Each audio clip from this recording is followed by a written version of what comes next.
Português Podcast é mantido por publicidades e doações. Se você gosta do nosso trabalho, considere nos indicar para um amigo ou apoiar o nosso trabalho através do PayPal.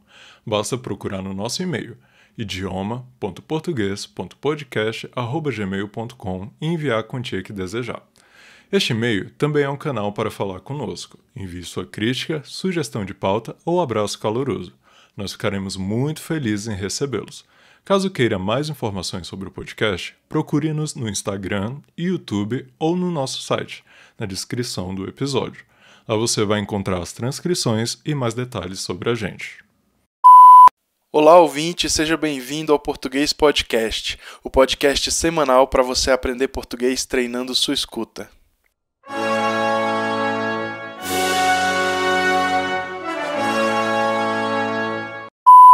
Episódio 48. Novelas brasileiras. Vista como cultura barata por uns e ensaio crítico sobre a realidade por outros, as novelas brasileiras, vistas por praticamente toda a população do país em todo o território nacional desde 1951, são tidas hoje como objeto privilegiado para a compreensão da cultura contemporânea. Você já deve ter visto o meme de uma mulher loira tentando entender uma equação, não é? Aquela é Nazaré Tedesco, a vilã de uma novela chamada Senhora do Destino, um grande clássico da teledramaturgia brasileira. Na novela, a personagem vivida por Renata Sorrah sequestra uma criança e a cria como se fosse dela. Nazaré era um personagem cruel e narcisista, o que fez ela cair nas graças do público. Há cenas antológicas dela de frente para o espelho dizendo a si mesma ser a mulher mais gostosa do pedaço, dizendo a si que o tempo só a valorizava. Essas são as novelas brasileiras.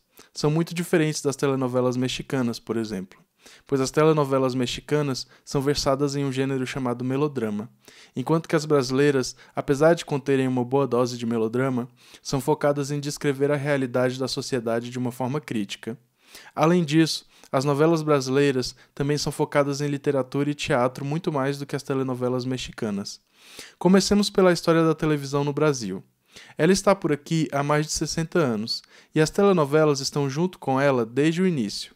Em 1951, já era exibida a primeira novela brasileira na televisão. Depois dos reclames, falaremos sobre a relação da novela com os receptores dela, ou seja, o público. O Português Podcast volta já.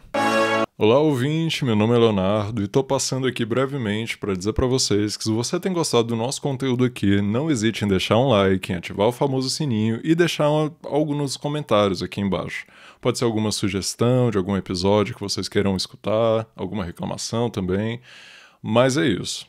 Fico por aqui e bom episódio aí para vocês. Tchau, tchau. Voltamos, ouvinte. Um dos problemas em relação às novelas é que desde o início elas eram consideradas como cultura de massa, ou seja, uma arte menor, coisa de gente pobre e aculturada. As produções das novelas também eram precárias e feitas de maneira artesanal. Outro ponto importante é que a televisão ainda não tinha uma capilaridade tão grande quanto tem hoje. Com o passar do tempo, a televisão foi ganhando importância no país, e os produtores de novelas foram se especializando cada vez mais. A partir daí, o foco passou a fazer arte para o povo a partir de um ponto de vista crítico. A receita deu certo, as novelas se tornaram um sucesso no Brasil e no exterior. O que havia começado inspirado em romances e folhetins acabou se tornando uma produção vasta de obras eloquentes baseadas nos maiores clássicos da literatura. Temos aqui uma lista de novelas consideradas inesquecíveis. É provável que você conheça alguma. E se não conhece, nós do Português Podcast sugerimos fortemente que vá em busca de assistir algumas delas. Pronto para a lista? Vamos falar pausadamente, certo? Aqui vai. Roque Santeiro, O Clone, Pantanal, Laços de Família, Avenida Brasil, Chica da Silva, Senhora do Destino, Terra Nostra, Da Cor do Pecado, Kubanacan e Tititi. Dessas novelas saíram a maioria dos memes brasileiros, tamanho é o processo de mesclagem entre novelas e a cultura brasileira. Hoje, além de exportarmos novelas, também exportamos memes de novelas. Com isso, ficamos por aqui, ouvinte. Esperamos que tenha gostado do episódio de hoje e esperamos você no próximo. Agradecemos pela fidelidade e até mais. Português Podcast, o Brasil via rádio.